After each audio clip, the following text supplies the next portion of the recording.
झांसी में सड़क हादसे में प्राइवेट स्कूल की संचालिका एवं महिला टीचर की हो गई मौत। 20 जुलाई को ऑटो से झांसी आ रही थी वह। रास्ते में एक कार ने ऑटो को मार दी थी टक्कर। हादसे में महिला टीचर समेत कई सवारी हो गई थी घायल। तब उनको मेडिकल कॉलेज में कराया गया था भर्ती, जहां इलाज के दौरान गुरुवार सुबह महिला टीचर की हो गई मौत, जिनकी बरुआ सागर के शिव मंदिर बाजार निवासी 45 वर्षीय दीपिका पांडे के रूप में हुई है पहचान। पुलिस ने शव को पोस्टमार्टम के लिए भेजकर मामले की जांच कर दी है शुरू।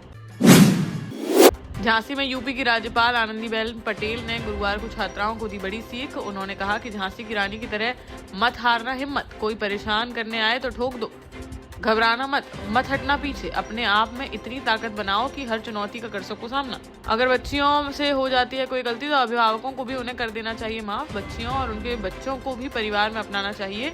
कई छोटी बच्चियों के 6 महीने का या 1 साल के हैं बच्चे, लेकिन परिवार उन्हें नहीं करता है स्वीकार। मैं कहना चाहती हूँ कि एक बार हो गई गलती तो उन्हें घर में दें जगह और उन्हें उनका दें साथ। गुरुवार को झांसी के बुंदेलखंड यूनिवर्सिटी के 31वें दीक्षांत समारोह में राज्यपाल आनंदीबेन पटेल ने कही है बातें। इस दौरान एमएससी एग्रीकल्चर की छात्रा आकांक्षा रावत को मिला स्वर्ण पदक, जबकि 15 छात्र छात्राओं को सिल्वर व 12 को दिए गए कांस्य पदक।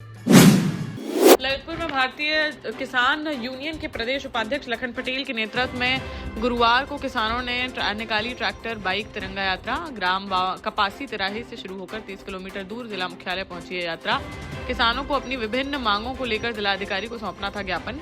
दोपहर 2 बजे तक ज्ञापन लेने नहीं पहुंचा कोई अधिकारी, जिससे किसान हो गए आक्रोशित। उन्होंने पहले कचहरी चौराहे पर प्रदर्शन करते हुए सड़क कर दी जाम। इसके बाद कलेक्ट्रेट कार्यालय के मुख्य गेट पर बैठ गए किसान और रास्ता कर दिया बंद। प्रदर्शन की सूचना मिलते ही मौके पर पहुंचे अपर जिलाधिकारी। शुरुआत में किसानों ने ज्ञापन देने से कर दिया इनकार और अधिकारियों के रवैये की मुख्यमंत्री से शिकायत करने की कही बात। हालांकि बाद में मान गए वह और अपर जिलाधिकारी को सौंप दिया ज्ञापन। जालौन में गोहन थाना क्षेत्र में बुंदेलखंड एक्सप्रेसवे पर गुरुवार सुबह एक सड़क हादसे में बाइक सवार किसान की हो गई मौत। अनियंत्रित होकर सड़क किनारे लगी ग्रिल से जा टकराई उनकी बाइक। हादसे में गंभीर रूप से घायल किसान ने मौके पर ही तोड़ दिया दम। मृतक की भिंड जिले के लहार थाना क्षेत्र स्थित रावतपुरा सरकार निवासी 40 वर्षीय जागेश उर्फ टिंकू के रूप में हुई है पहचान। जागेश खेती किसानी कर अपने परिवार का करते थे भरण पोषण। गुरुवार को अपने घर से नदी गांव जाने के लिए बाइक से निकले थे वह, तभी रास्ते में हो गया है हादसा।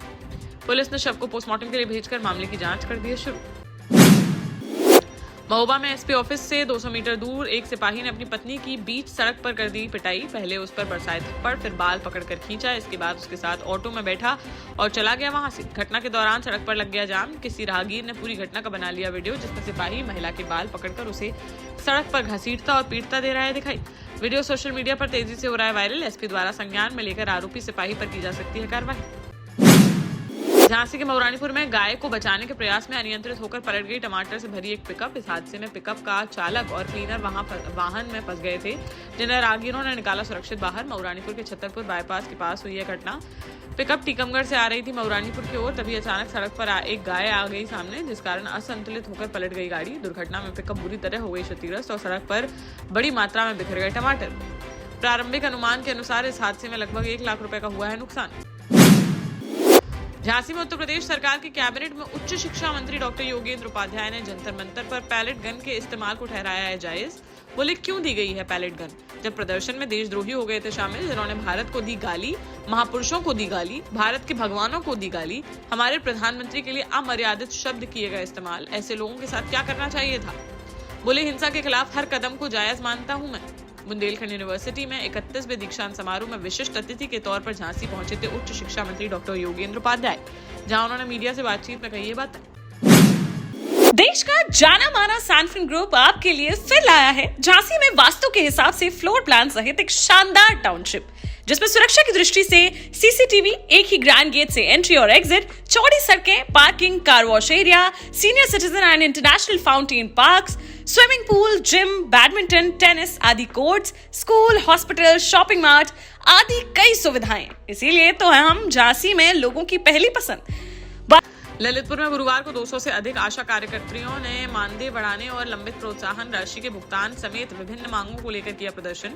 आशा कर्मचारी महासंघ की जिलाध्यक्ष आशा यादव के नेतृत्व में वर्णी चौराहे से रैली निकालकर कलेक्ट्रेट पहुंची कार्यकर्तियां यहाँ नारेबाजी करते हुए उप जिलाधिकारी हेमंत पटेल को सौंपा मुख्यमंत्री संबोधित ज्ञापन। जिलाध्यक्ष आशा यादव ने कहा कि आशा कार्यकर्तियों का वर्तमान 1500 रुपए मासिक मानदेय बढ़ाकर किया जाए 7500 रुपए। कोविड-19 महामारी के दौरान किए गए कार्यों के अलावा आयुष्मान भारत, टीबी, कुष्ठ रोग, पोलियो और अन्य स्वास्थ्य अभियानों से जुड़ी लंबित प्रोत्साहन राशि का जल्द कराया जाए भुगतान।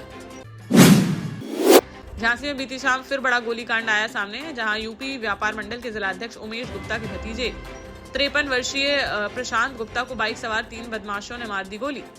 शाम करीब 6:45 बजे भोजला मंडी से दुकान बंद कर अपने घर कैलाश रेजिडेंसी वापस लौट रहे थे प्रशांत, तभी बूढ़ा पुल के पास पीछे से आए बाइक सवार 3 बदमाशों ने उनमें मार दी गोली। किसी तरह लहूलुहान हालत में सरोज अस्पताल तक पहुंचे हुए फिर परिजनों को दी जानकारी। मौके पर पहुंचे परिजनों ने तत्काल अस्पताल में कराया भर्ती, जहां कमर में फंसी मिली गोली। अभी उनकी हालत बनी हुई है गंभीर, जिनका चल रहा है इलाज। पुलिस ने घटनास्थल का बारीकी से किया निरीक्षण और आसपास लगे सीसीटीवी कैमरों को खंगालते हुए उक्त बदमाशों की तलाश कर दी है शुरू। जल्द ही गोलीकांड का पर्दाफाश करते हुए आरोपियों को कर लिया जाएगा गिरफ्तार। हमीरपुर में करीब 1.5 किलोमीटर कच्ची रोड को पक्का कराने के लिए स्कूली बच्चों ने छेड़ दिया आंदोलन। मंगलवार को 6 किलोमीटर पैदल चलकर हाथों में तिरंगा लेकर अपने पेरेंट्स के साथ कलेक्ट्रेट पहुंचे करीब 300 बच्चे। गेट पर पुलिसकर्मियों ने बच्चों को देख उन्हें रोकने की कोशिश, तो बच्चों ने लगा दी दौड़। बच्चों ने करीब 1 घंटे तक किया प्रदर्शन और पक्की सड़क बनवाने की उठाई मांग। अब हरकत में आया प्रशासन। एडीएम राकेश कुमार, एसडीएम अभिषेक कुमार, खनिज अधिकारी विकास परमार के साथ गांव पहुंची टीम। पूरी चक्रोड पर पैदल चलकर लिया जायजा। मौके पर ही कार्य योजना तैयार कर प्रशासन को भेजी रिपोर्ट। हमीरपुर मुख्यालय से करीब 6 किलोमीटर दूर चंदूपुर गांव का है पूरा मामला। निवाड़ी के पृथ्वीपुर थाना क्षेत्र में पृथ्वीपुर ओछा मार्ग पर गुरार खिरक के पास गुरुवार सुबह एक युवक का मिला शव। लोगों ने बीती देर रात हुई घटना की गुरुवार सुबह पुलिस को दी सूचना। जानकारी मिलने पर मौके पर पहुंची पुलिस। प्रारंभिक जांच में पुलिस को युवक की मौत सड़क हादसे में होने की है आशंका। शुरुआत में शव की नहीं हो सकी थी पहचान। बाद में पुलिस ने मृतक की झांसी निवासी अरविंद यादव पुत्र विजय यादव के रूप में की पहचान। शव को पोस्टमार्टम के लिए भेजकर मामले की जाँच में जुटी पुलिस। झांसी के मौरानीपुर में गुरुवार को संविधान बचाओ पीडीए जनपंचायत का किया गया आयोजन। इसमें समाजवादी पार्टी बाबा साहब अम्बेडकर वाहिनी के राष्ट्रीय अध्यक्ष मिठाई लाल भारती ने कार्यकर्ताओं को किया संबोधित। उन्होंने बूथ स्तर तक संगठन को मजबूत करने और 2027 के विधानसभा चुनाव की तैयारियों में पूरी ताकत से जुटने का किया आह्वान।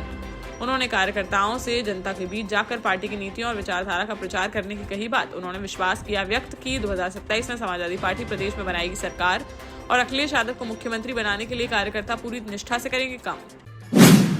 जालौन के कालपी कोतवाली क्षेत्र के एक गांव में 13 वर्षीय किशोरी के साथ उसके सौतेले पिता द्वारा दुष्कर्म किए जाने का मामला आया है सामने। घटना की जानकारी किशोरी ने दी अपनी मां को। इसके बाद मां ने कोतवाली पहुंचकर पुलिस को दी तहरीर। पुलिस ने आरोपी के खिलाफ संबंधित धाराओं में मुकदमा दर्ज कर मामले की जांच कर दी है शुरू।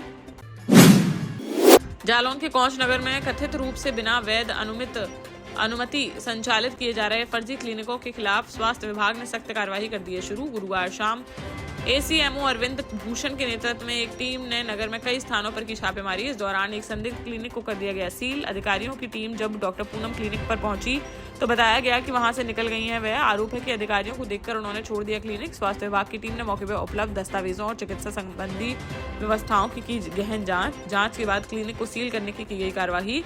एसीएमओ ने नगर के अन्य संदिग्ध क्लिनिकों पर भी जांच और कार्यवाही जारी रखने के दिए हैं निर्देश। 12 साल पहले अपने स्टार्टअप के साथ ही योग्य नेतृत्व, अनुभवी टीम और सक्षम सेंट्रलाइज और उत्तरदायी प्रबंधन के बल पर सबको घर गुणवत्ता के साथ समय पर घर की योजना के तहत सैनफिन समूह ने बहुत ही कम समय में 1500 से ज्यादा यूनिट्स को दिया है कब्जा। समय पर डिलीवरी से हमारे ग्राहकों में बढ़ा है विश्वास और मिली है संतुष्टि।